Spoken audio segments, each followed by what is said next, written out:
São 10 horas e 27 minutos. Continua internado na UTI, entubado no Maranhão, aquele tripulante de um navio identificado com a variante indiana da Covid-19, que acendeu um alerta importante para as autoridades de saúde aqui em todo o Brasil. Agora há pouquinho a gente conversava com o secretário municipal de saúde de São Paulo, falando exatamente sobre medidas que devem ser implementadas. Então, barreiras sanitárias, aumentar testes para tentar impedir a cepa de circular aqui pelo país. Para saber mais dessa variante, estamos em contato agora com o Dr. Maurício Lacerda Nogueira, que é médico especialista em microbiologia e virologia e professor da Faculdade de Medicina de São José do Rio Preto. Doutor Maurício, bom dia, obrigada por nos atender.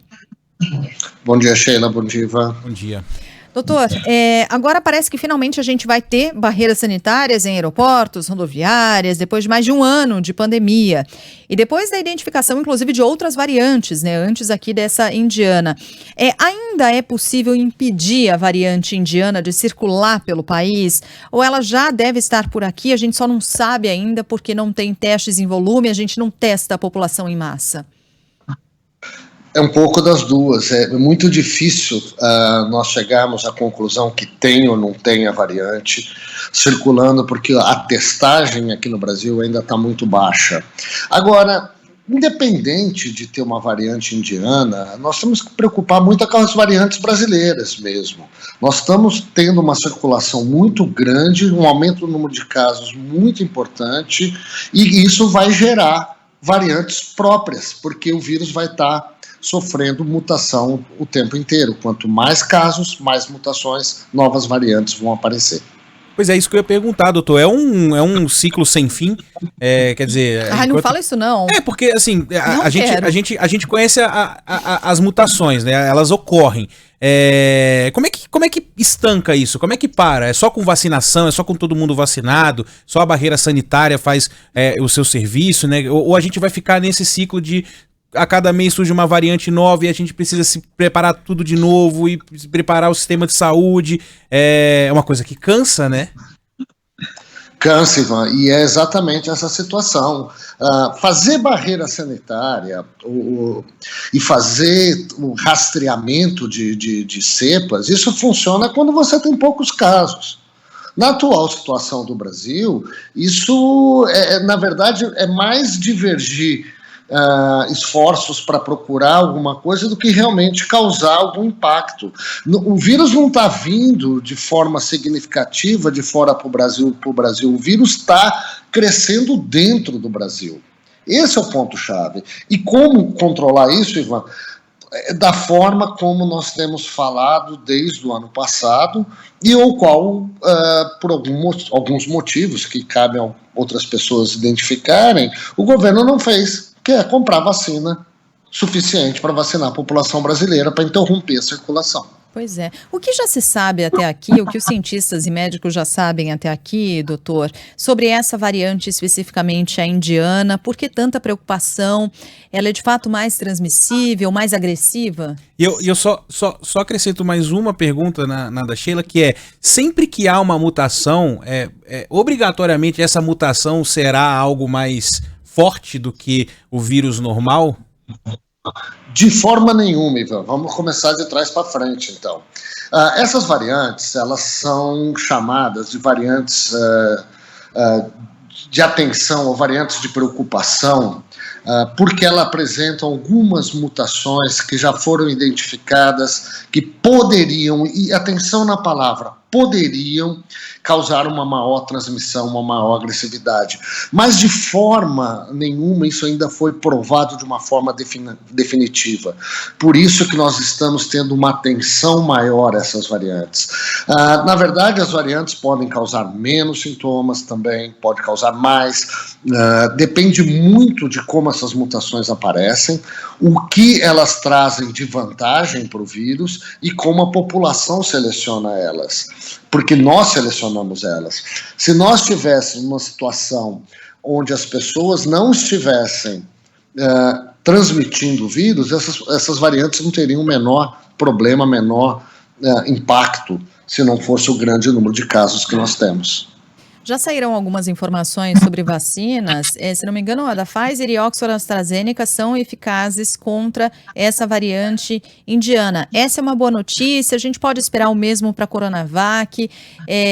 Isso é, de fato, o motivo de alívio, entre aspas, que a vacina consiga garantir proteção, inclusive, em relação a essa variante. Agora, não elimina todos os cuidados necessários e a gente avançar finalmente na vacinação, né, doutor? Exatamente, Sheila. Na verdade, esses resultados preliminares mostram que essas vacinas são eficientes. Nós temos que entender que, muito pelo contrário do censo que tem sido colocado, para variantes, a Coronavac talvez seja uma das melhores vacinas que nós temos, por fato dela ser com o vírus inteiro, ela está menos sujeito a escape de variantes do que vacinas que são desenhadas contra uma proteína só do vírus, como essas que você falou, da Astra, da Janssen, etc. Então, o fato das vacinas estarem protegendo contra essa variante, pelo menos de uma forma parcial, nos dá um alívio, mas não tira a nossa necessidade urgente de vacinar muita gente no Brasil, uma grande porcentagem, para que a gente possa interromper esse ciclo e voltar a ter uma vida normal, uma economia crescendo e as crianças de volta à escola e tudo isso que todos nós estamos querendo. Quer dizer, tudo gira em torno da vacinação, né, doutor? E o que a gente tem visto é que, pelo menos nas últimas semanas, o ritmo de vacinação caiu muito aqui no Brasil. Falta muito ainda para todo mundo ter acesso a uma vacina. Por exemplo, o governo de São Paulo promete vacinar toda a população até o final do ano, né? Mas isso baseado no nada, porque você não sabe se vai ter IFA, você não sabe se a fábrica do Butantan vai estar funcionando. São coisas que ficam muito no discurso, né? Do seu ponto de vista, a maneira como foi pensado o plano de imunização, aquela pergunta bem chavão, assim, que nota o senhor daria? Mas faria alguma coisa diferente? Incluiria um outro grupo? Faria por idade?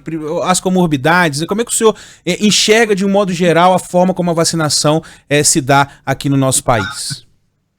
Ivan, nós estamos chegando numa situação muito ruim, né, em relação à vacinação. Falta de vacina, eu acho que é um ponto-chave. O governo não se preparou para ter vacina e deixar bem claro que existe uma hierarquia dentro do sistema de saúde.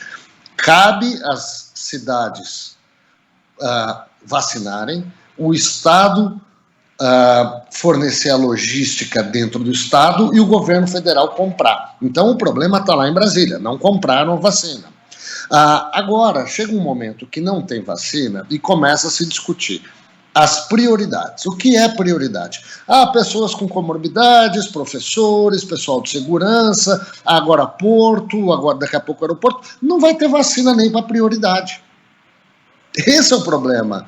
O PNI, que sempre foi um programa muito eficiente, ele foi totalmente desmontado nesse governo e nós não temos hoje uma política muito clara de distribuição de vacina que seja eficiente e condizente com a realidade de vacinas que nós temos. Tá certo. Dr. Maurício Lacerda Nogueira, médico especialista em microbiologia, virologia, professor da Faculdade de Medicina de São José do Rio Preto. A gente ainda tinha um monte de perguntas, mas infelizmente o tempo é curtinho e passa rápido. Doutor, obrigada mais uma vez pela entrevista, por nos atender. Boa semana, até mais. Obrigado para vocês também, gente. Obrigado, doutor. Bom, mas é só esse pequeno resumo, né? Não necessariamente a mutação será mais agressiva, mas a gente precisa vacinar. A gente precisa de vacina para todo mundo. Enfim,